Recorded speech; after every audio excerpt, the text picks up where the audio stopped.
Baiklah, Assalamualaikum warahmatullahi wabarakatuh.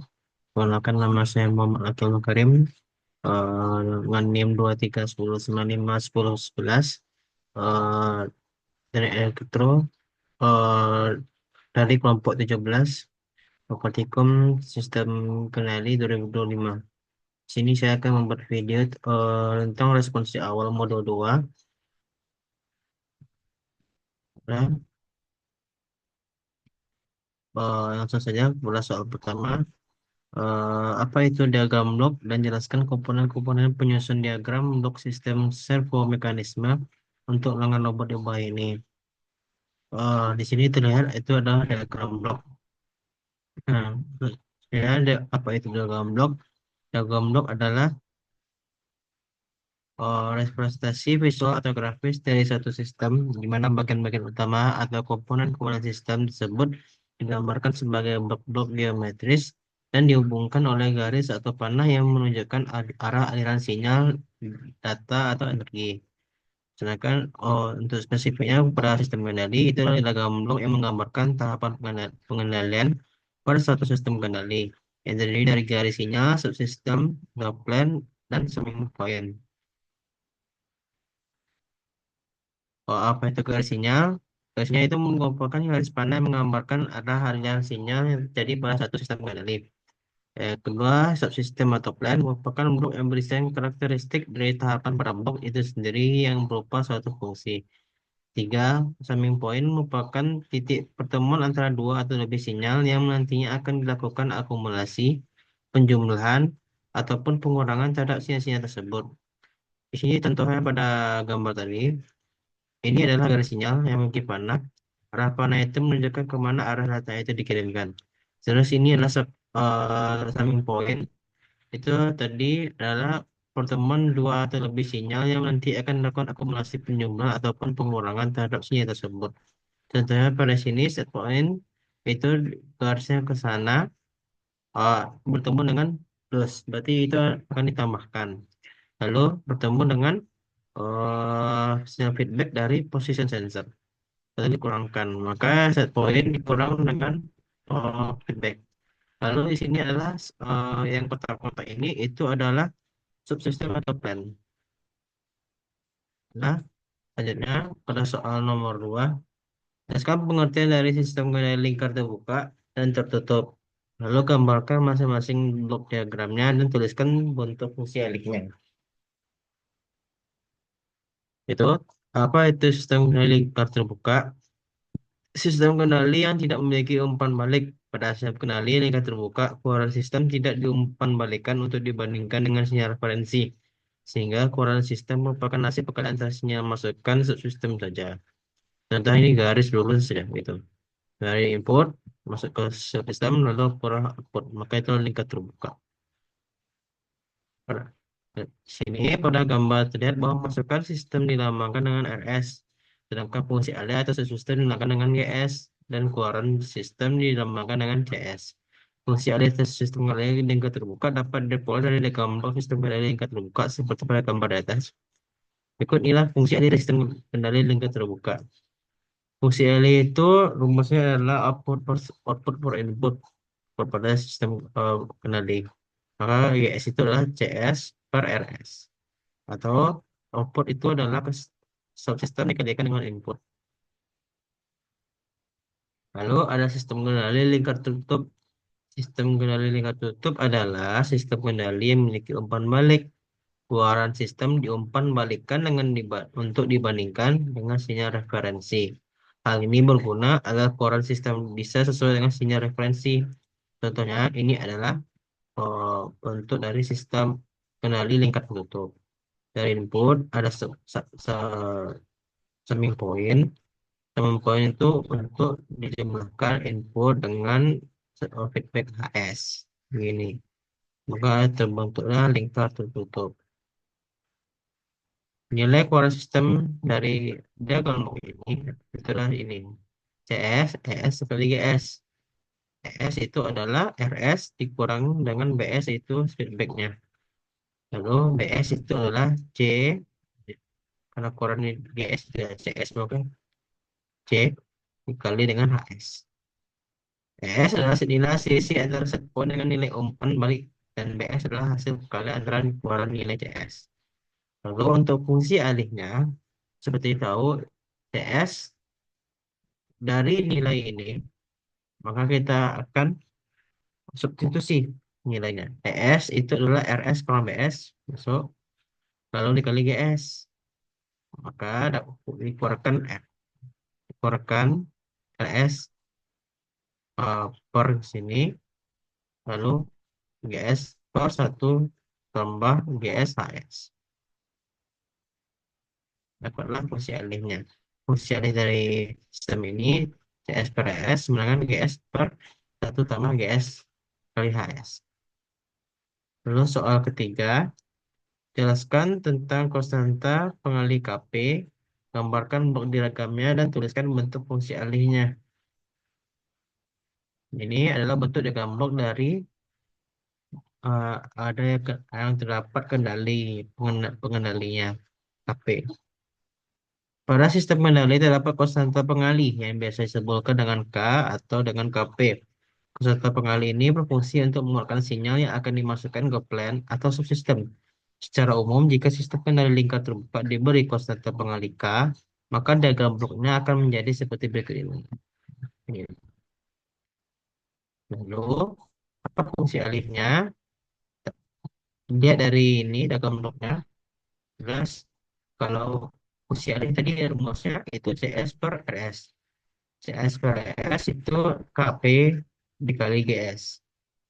Untuk sistem yang tertutup dalam peserta KP, posisi pengalih KP pada diagram blok tertutup tidak berbeda dengan posisi pengalih KP pada diagram blok lingkar terbuka, yaitu sebelum sistem atau sistem. Ini ada lingkar tutup, itu juga sebelum dari GS. Sama.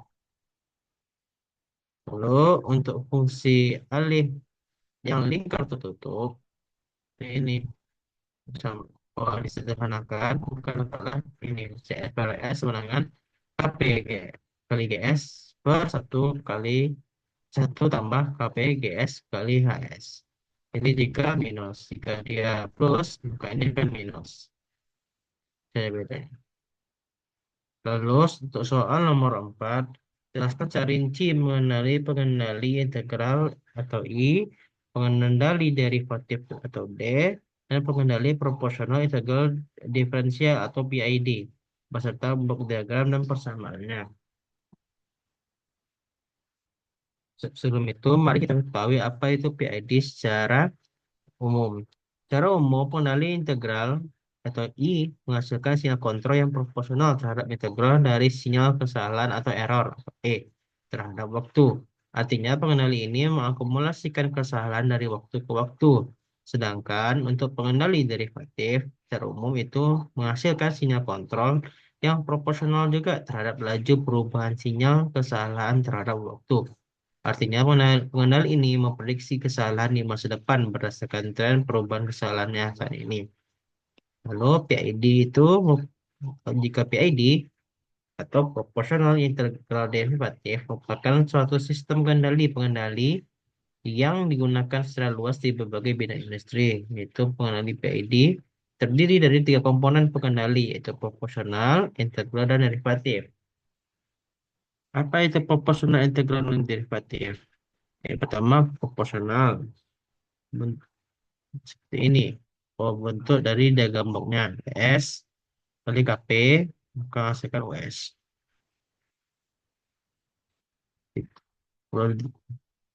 Ini adalah bentuk dari persamaannya UT sama dengan KP kali ET. Lalu untuk fungsi alihnya itu US per S. Lalu integral, pengendali integral berfungsi untuk menghilangkan galat atau steady state error meskipun juga dapat menyebabkan terjadinya overshoot dan osilasi yang mengakibatkan keadaan tunak lama dicapai. Ini adalah bentuk dari diagram blok integral sama dengan yang lainnya. Sebelum ES dikali I per S. Sekarang untuk UT terhadap waktu KI integral O menuju T E error T dikali DT. Nah, fungsi adiknya ini KI per S. Lalu untuk derivatif, kendali derivatif akan memberikan satu sinyal kontrol U yang sesuai dengan laju perubahan sinyal error E. Itu dilambangkan dengan KD, kontrol derivatif. Itu fungsi alihnya KDS sama dengan US per ES. Dengan domain waktu, maka KD turunan dari ET per DE per DT. Pengendali ini digunakan untuk mempercepat respon transient meskipun memiliki kekurangan, yaitu dapat meningkatkan satu error sistem. Lalu untuk PID, proporsional integral derivatif. Sistem pengendali PID bisa berupa kombinasi antara proporsional, integral, dan derivatif. Nama juga PID bergantung pada respon sistem yang diinginkan. Apabila ketiga jenis pengendali tersebut digunakan, maka persamaan yang menyatakan antara sinyal error E dengan sinyal kontrol U dalam domain waktu continue adalah ini. Ini adalah bentuk diagram bloknya, input, temu error, masuk ke PID, lalu dijumlahkan dalam summing point.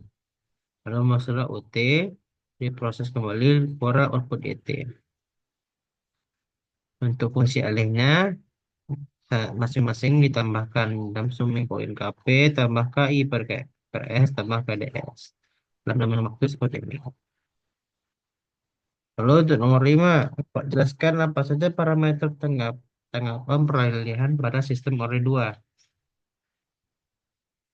Ini itu ada 6 time konstan, waktu yang dibutuhkan oleh sistem untuk mencapai nilai 63,2% dari nilai akhir. Lalu ada rise time, waktu yang dibutuhkan oleh sistem untuk mencapai nilai 0 sampai 100%, 10% sampai 90%, dan 5% sampai 95% dari nilai akhir. Lalu ada setting time, TS, itu waktu yang menyatakan respon telah masuk 5% atau 2% atau 0,5% dari respon ready state. Lalu ada delay time, TD, waktu yang dibutuhkan untuk respon untuk mencapai 50% dari nilai akhir. Lalu ada maksimum persen overshoot, yaitu nilai puncak maksimum dari respon sistem yang diukur dari nilai sistem saat kondisi steady state. Itu rumusnya persen MP sama dengan C ke CP dikurang C tak hingga per C tak hingga dikali 1%. Lalu terakhir ada time peak atau TP, waktu yang dibutuhkan oleh respon sistem untuk mencapai puncak pertama dari overshoot. Ya, ini adalah grafik tanggapan peralihan respon sistem ORE2. Ini bentuk grafiknya. TR, TP, PS, itu ada MP. Next. Lalu ada soal nomor 6. Sederhanakan diagram blok di bawah ini. Saya akan menjelaskannya dengan visual. Ini adalah oke. Ini adalah oh, soal tadi yang telah saya rangkai kembali di visual. Ini ada 7 poin. Oh, ini RS dan ini CS. Lalu soal meminta kita untuk menyederhanakan bentuknya. Karena di sini di antara ini ada feedback, maka kita pindahkan ke sini. Sini, maka maka ada feedback baru seper G4. Karena di sini G3 di sini 7H2, maka ke sini. Jika kita pindahkan ke samping G4, maka untuk menghilangkan G4, nah, maka ditambahkanlah seper G4. Di sini. Lalu, maka kita dapat menyederhanakan satu tingkat tertutup ini. Apa hasilnya? G3, G4 per 1 dikurang G3, G per H1. Nah, setelah ini, maka tinggal tinggal dua tingkat tutup lagi. Maka hasilnya G2 dikali G3 G4 per 1 G3 G4 A1 per 1 ditambah G2 H2 macam hasil ini. G2 G3 G4 per 1 kurang G3 G4 A1. 1 kurang G3 G4 H1 tambah G2 G3 H2 per G2 G3 G4. Maka tinggal satu lingkaran tertutup lagi. Maka disederhanakan lagi menjadi G2 G3 G4 per 1 kurang G3 G4 H1 plus G2 G3 H2. Saya ke PPT tadi.